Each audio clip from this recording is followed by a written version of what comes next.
slab bersamaan 31.3 kN per meter, asfalt 2.3 kN per meter, glass 6.3 kN per meter dan steel rod 15.4 kN per meter. Dan total 55.3 kN per meter. Untuk impost load 9 kN per meter persegi darabkan dengan 5 untuk mendapatkan 45 kN per meter. 5 ni berdasarkan nilai panjang bagi simply supported beam. Seterusnya nilai design load menggunakan nilai 1.35 GK tambah 1.5 QK akan dapat 142.2 kN per meter. Ini adalah reaction bagi simply supported beam dengan panjang 5 meter. Untuk mendapatkan reaction bagi simply supported beam, RA reaction bagi di point A dan reaction pada point B adalah sama. Jadi 142.2 nilai daripada design load darab dengan panjang 5 meter bahagi 2 dan dapat bagi reaction pada point A dan point B 355.5 kN. Seterusnya mengira nilai bending moment menggunakan rumus WL² bagi 8, di mana 142.2 darab 5² bahagi 8 dan nilai maksimum bagi bending moment 444.38 kN. Bagi part seterusnya, kita akan tentukan minimum cover konkrit, iaitu berdasarkan pada chapter 3. Dan kita akan mengambil kira dua benda, iaitu satu daripada dari segi durability dan lagi satu daripada segi placing and bond. Untuk fire resistant, di dalam kertas soalan tidak diberi, iaitu tidak mengambil kira fire of resistant. Jadi kita akan mengambil kira dua benda ini saja, iaitu durability dan placing and bond. Untuk durability check, kita akan refer table 3.1 dan 3.2, iaitu dengan exposure class 3/4, grade C32/40. Jadi di sini kita akan dapat nominal cover 35 mm. Untuk placing and bond, kita akan mengambil kira nilai main reinforcement bersama dengan 20 mm. Dan kita akan refer table 3.5 dan kita akan dapat 30 mm. Jadi kita akan pilih nilai maksimum, iaitu dua-dua ni nilai paling maksimum adalah dari segi durability, iaitu 35 mm. Jadi cover konkrit require adalah bersamaan 35 mm. Untuk seterusnya, kita akan design moment. First of all, kita akan cari nilai D, iaitu effective depth, iaitu top of the beam hinggalah separuh daripada main bar. Jadi di sini D bersamaan dengan 395 mm. Lepas tu kita akan cari nilai K prime. K prime telah diberi, iaitu selanjutnya nilainya 0.167. FCK 32 dan kita akan mencari nilai K. K kita akan darabkan dengan nilai maximum bending moment bahagi dengan nilai 500, iaitu breadth ataupun lebar beam, darabkan dengan effective depth square, darabkan dengan nilai FCK. Dan kita akan dapat 0.178, iaitu nilai 0.178 ini lebih besar daripada nilai K prime. Bermakna compression steel diperlukan dan ia adalah doubly reinforced. Untuk mengambil kira nilai Z, kita akan menggunakan kaedah pengiraan bagi doubly reinforced, iaitu Z bersamaan dengan 324.0. Seterusnya kita akan mencari D2. D2 ini adalah diperlukan untuk doubly reinforced. Manakala untuk singly reinforced tidak diperlukan nilai D2 ni. Jadi D2 ni apa sebenarnya? D2 ni adalah depth from the top surface to the center of the compression steel, iaitu daripada nilai ni di sini. D bersamaan dengan 55 mm. Untuk excess moment, M prime bersamaan dengan 500 darab effective depth 395 square darab FCK bersamaan dengan 32, iaitu daripada nilai grade tadi, dan nilai K tolak K prime, dan kita akan dapat 27.5 kN. Excess moment ni ataupun dikenali sebagai moment yang berlebihan. Jadi di sini kita akan cari compression steel area. Dia ada dua, satu compression, satu lagi tension. Jadi untuk AS2 kita akan darabkan excess moment bahagi dengan 0.87. 0.87 ni adalah nilai constant, darab dengan 500, dan 395 untuk dia punya effective depth, tolak dengan dia punya D2, sama dengan 185.94 mm square. Jadi kita akan cari nilai provided.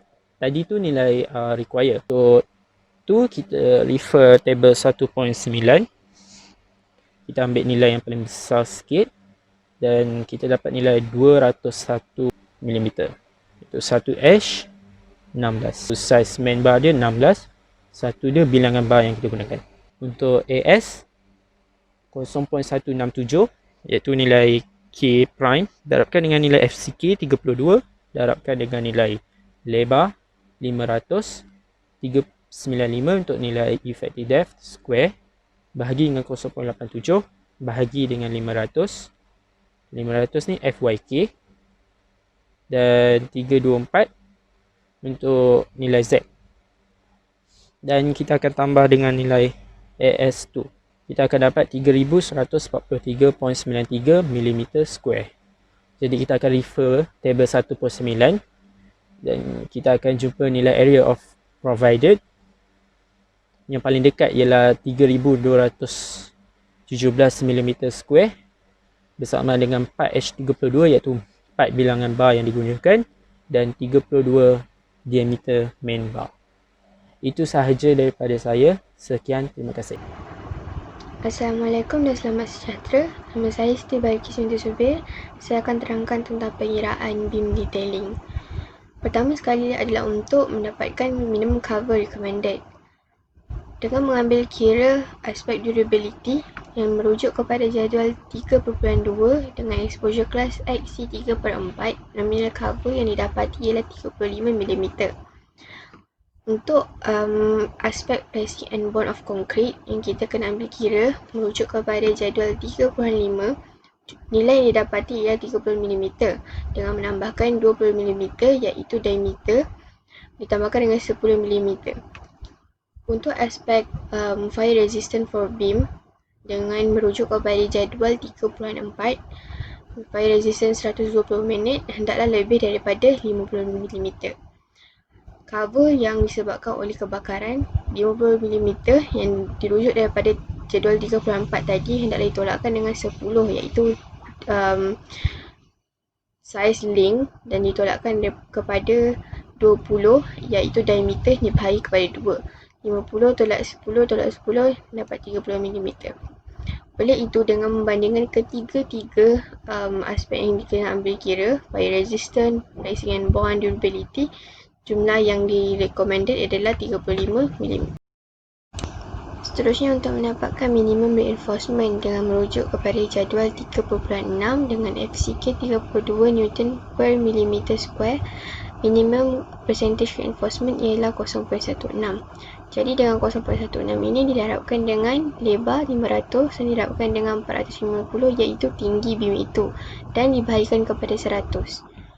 Kerana 0.16 ini adalah peratus. Jadi dia untuk mematikan peratus dibahagi dengan 100. Jadi nilai yang didapat adalah 360 mm square. Dan juga untuk mendapatkan maximum reinforcement berdasarkan daripada table 3.9 hendaklah kurang daripada 4%. Dan table 3.10 untuk kita dapatkan minimum jarak antara setiap bar itu ada 3 yang perlu di compare, iaitu pertama maximum bar size 20 mm, 20 mm dan juga aggregate size yang ditambah dengan mm. Kebiasaan aggregate size adalah 20 mm. Jadi dengan membandingkan ketiga-tiga ini, kita ambil yang paling besar iaitu 25mm. Untuk mendapatkan maksimum bar spacing pula, dirujuk kepada jadual 3.7. Hendaklah pertama sekali mengira stress besi itu dulu. Menggunakan formula ini dan kita substitute saja dan mendapatkan nilai 287 Newton millimeter square. Jadi merujuk kepada tabel di topik 1, 1.9b, steel stress yang ini, hendaklah kita tengok dalam jadual itu dan dapat bar spacing ialah 175mm dan juga bar size iaitu diameter dia adalah 8mm. Seterusnya adalah bahagian deflection untuk deflection calculation bagi beam. Okey, so seperti yang tertera pada raja, beam ni adalah dia punya B adalah 500 mm manakala dia punya H adalah 450. Okey, jadi D yang telah dikira dapat 355 mm. Dia punya panjang 5000 mm ataupun 5 meter lah. As required 3143.93 mm kuasa 2 dan juga as provided 3217 mm kuasa 2. Jadi langkah pertama kita kena cari P1. Okey, P1 100 darab dengan as required bahagi dengan 500 darab 395 iaitu BD. Jadi kita dapat 1.59. Okey, jadi kita rujuk kepada chapter 7. Okey, chapter 7 kita akan peroleh 14 lah, which is the basic ratio. Okey, dan juga step kedua kita akan dapat K1 1/0 disebabkan dalam simply supported beam. Dan juga K2 kita akan dapat 1/0 juga sebab dia punya panjang tak lebih daripada 7 meter dan juga dia simply supported. Dan juga step ketiga kita akan bagikan as provided bagi as required. Jadi 3217 bahagi dengan 3143.93 kita dapat 1/023. Dan step terakhir iaitu kita akan dapat kita akan buatkan L bahagi D darab dengan K1, K2 dan K3 lah, kita akan peroleh 12.95. Manakala untuk checking kita akan gunakan L bahagi D iaitu actual punya. Kita akan gunakan 5000 bagi 395, kita akan dapat 12.66. Jadi 12.95 lagi tinggi daripada 12.66. Maksudnya beam ini telah didesain dengan elok sekali lah, yang bermaksud risiko untuk deflection itu kurang ataupun tidak melebihi nilai maksimum. Assalamualaikum warahmatullahi wabarakatuh. Untuk chapter 6 iaitu shear, pengiraan shear bagi beam. Okey, kita dapat tahu ni cross section daripada beam yang ada. Okey, H kita adalah 500 mm, B kita 500 mm, D 395 mm. Okey, kat sini kita ada link 10 mm, main bar 20 mm, cover 35 mm. Nilai ni boleh dapat dari muka surat 10 dalam PDF ni. Okey, GK pula 55.3, QK 45 kN, F 355.5, F bahagi 2 177.75 kN. Okey, ini adalah shear diagram. Okey.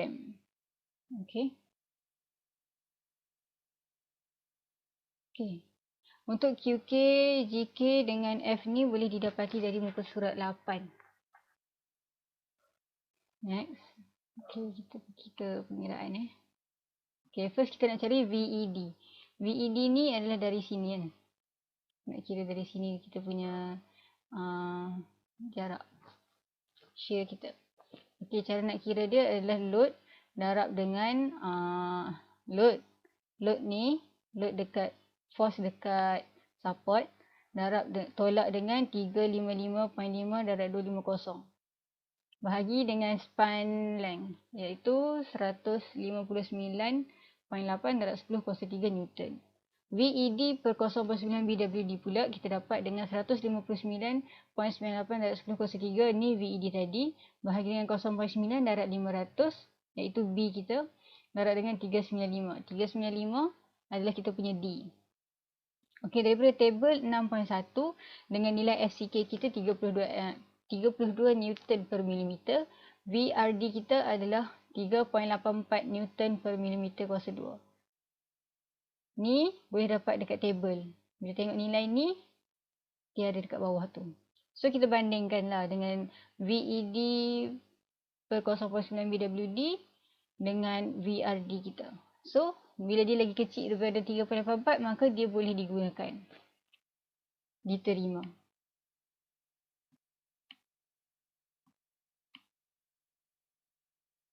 Okay, next. Okay, sekarang kita nak cari AS. Kita nak cari VED2 pula. Okay, dengan nilai D 0.395 mm, 0.395 meter, VED kita adalah 1.59 tolak 355.5 darab 0.395 bahagi dengan 5 span meter juga. Span length juga. So, nilai dia 131.9 kilonewton. So, kita dapat VED2 per 0.9. Okay, sekarang kita nak kira nilai VED2 kita. So, tadi kita kira VED1, sekarang VED2. So, dengan nilai D kita 0.395 meter, so kita dapat VED kita ialah 131.9 kilonewton. Okay, VED2 per 0.9 BWD pula kita dapat nilai 0.74. Okay, next kita nak cari ASW per S. Okay, nilai dia yang kita dapat ialah 0.340 mm kuasa 2 per millimeter. Okay, next kita nak cari requirement kan. Kita nak bandingkan nanti. So, kita tengok table 6.2 dengan nilai FCK kita 32 Newton per millimeter kuasa 2. Minimum ASW per S kita mestilah 0.0091 BW. Kita tengok nilai ni untuk kita tahu kita dapat ni. So, kita kena masukkan nilai kita. Kita dapat 0.455 mm kuasa 2 per millimeter. Untuk maksimum link spacing pula antara bar, kita dapat 0.75D. So, dapat nilai 296.25 mm. Itu maksimum tau. Maksimum link spacing kita. Okay.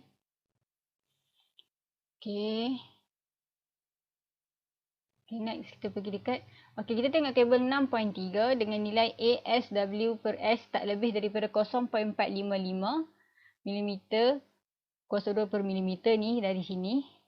Dengan cara interpretation, kita dapat nilai X 131.3 mm spacing untuk link kita. Okay. Maksudnya, kita punya link spacing tak boleh kurang daripada 131.3 mm. Tak boleh lebih daripada 296.5 mm. Okay. Kita dapat nilai tadi. Spacing for link kita dapat minimum spacing for link kita dapat 131.3 mm. Okay, maksimum dia tadi 296.25 mm untuk link tau. Jarak antara link. Okay. Jadi, alamak ketinggalan. Okay. So, kita guna H6 at 131 mm jarak. Okay.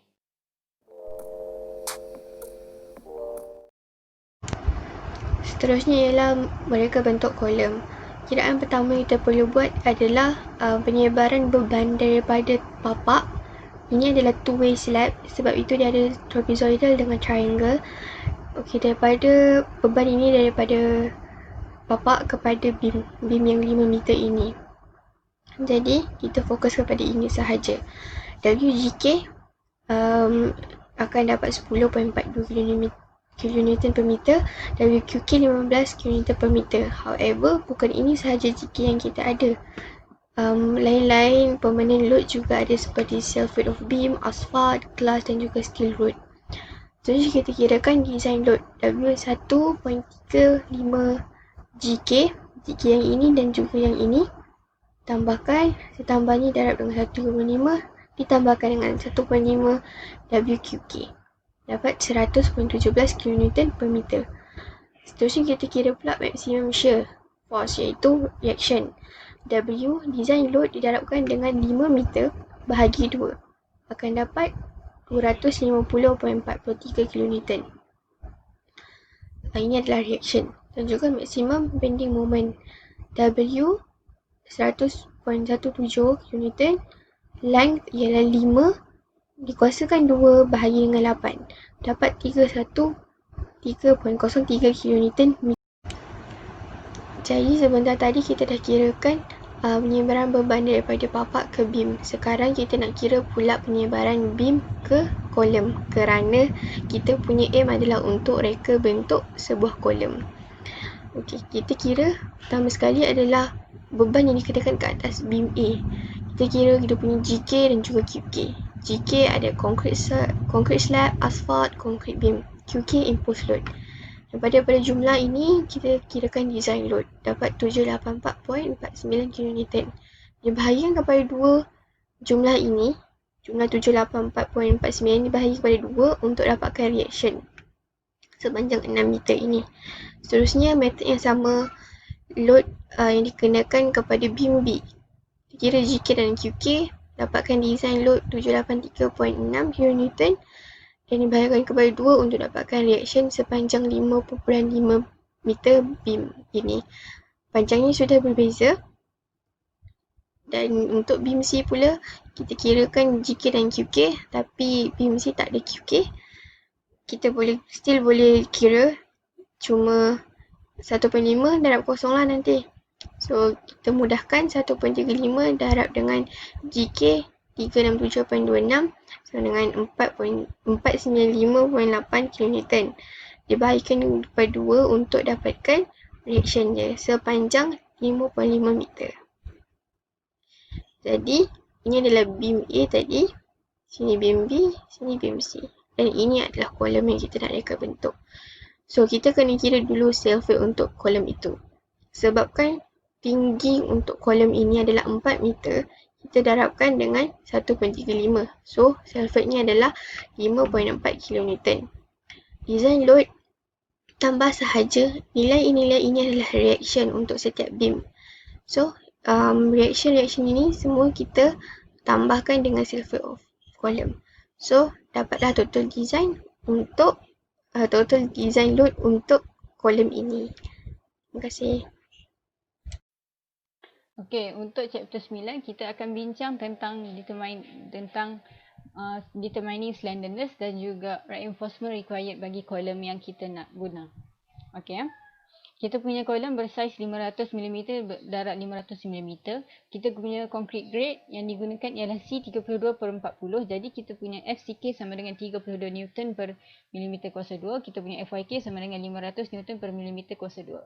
Kita punya tinggi beam, deep beam kita 450. Kita punya kolom adalah dikategorikan sebagai brace column sebab dia ada faktor bumi. Okey, clear height kita ialah 4 meter iaitu sama dengan 4000 mm. M kita ialah 313 darab 03 kilonewton meter yang boleh didapati dari subtopik sebelum ni. Kita punya N iaitu ULS load sama dengan 1037.55 kilonewton. Okey, sekarang kita nak kira LO. LO sama dengan 0.5 darab 4000. 0.5 ni kita dapat daripada table yang bila kita check kita punya kolom adalah kategori 2. Condition 2. Jadi kita guna 0.85. Kita darab dengan 4000, kita dapat 3400. Kemudian kita kira LO per B sama dengan 6.8. Limiting LO per B pula kita dapat 17.19. Jadi bila kita banding 6.8 ni dengan 17.19, kita akan dapati bahawa LO per B lebih kecil daripada limiting LO per B. Jadi ianya adalah okey. Maka kita punya kolom ialah not slender. Okay, next kita pergi kepada determine reinforcement required bagi kolom ni ya. Okey, daripada table 9.2 kita dapat bahawa longitudinal reinforcement iaitu bar kita tidak boleh kurang daripada 244.0 mm kuasa 2 ataupun 500 mm kuasa 2. Okey, untuk daripada table 9.3 pula kita nak determine ties. Ties tu yang ikatan tu. Okey, ties kita dapat size of ties kita dapat 6 mm. Kita pilih 6 mm. Spacing for ties kita dapat ni 20 mm per 20 ni kita dapat sebab main bar kita 20. So kita dapat 400. Yang ni yang assume tau, kita ambil yang assume 20 mm darab dengan 20. Jadi spacing untuk ties kita ialah 400 mm. Okey, sekarang kita nak kira D2. D2 sama dengan cover campur tie size campur main bar bahagi 2. So kita dapat 51 mm. So D2 bahagi H, kita dapati bahawa 0.12. Jadi kita akan guna carta design chart D2 per H sama dengan 0.1 untuk determine ASFYK per BHFCK. Okay, kemudian kita nak kira E. E, kita akan dapat, kita pilih daripada 3 ni, mana yang paling besar kita ambil nilai tu. Jadi bila kita tengok, kita ambil 20mm. Okey, sekarang kita nak kira AS. Daripada formula yang ni, kita dapat tadi AS FYK per BH FCK sama dengan 0.6 kan? Daripada design chart kan? Okey, so kita tengoklah AS. AS dapat 9,600. Okey, ini abaikan. So kita tengok tabel 1.9A. Bila kita tengok tabel 1.9A, kita akan pilih daripada tabel tu 9,600 ni tak ada kan dalam tabel tu. So kita ambil yang paling dekat dengan dia, iaitu 10,053mm kuasa 2. So 10,053mm kuasa 2 ni ialah 8H40. So bila kita tengok 10,053 ni lebih besar daripada 9,600. Dan jadi dia lebih ekonomik sebab dia lebih selamat. Okay, dan bila kita tengok dia melebihi 500. 500 tadi tu yang kita dapat minimum AS yang boleh untuk longitudinal reinforcement kan. So dia okey, diterima. Sekarang ni kita nak kira space between longitudinal reinforcement. Should not be less than 150. Itu syarat dia kan. So kita kira 500 tolak 35, tolak 35, tolak 6, tolak 6, 40 darab 4. Sebab kita guna 4, kita susun 4. Okay, so bahagi dengan 3 sebab ada 3 ruang. So kita akan dapat 86mm. 86mm ni lebih kecil daripada 150 meter. Jadi okey. Okay, ini adalah lukisan yang saya lukis. Okey, 500. So guna H40. Ini adalah ties. Ini adalah link. Ini pula jarak antara longitudinal reinforcement ialah 86mm. Itu sahaja dari saya. Terima kasih.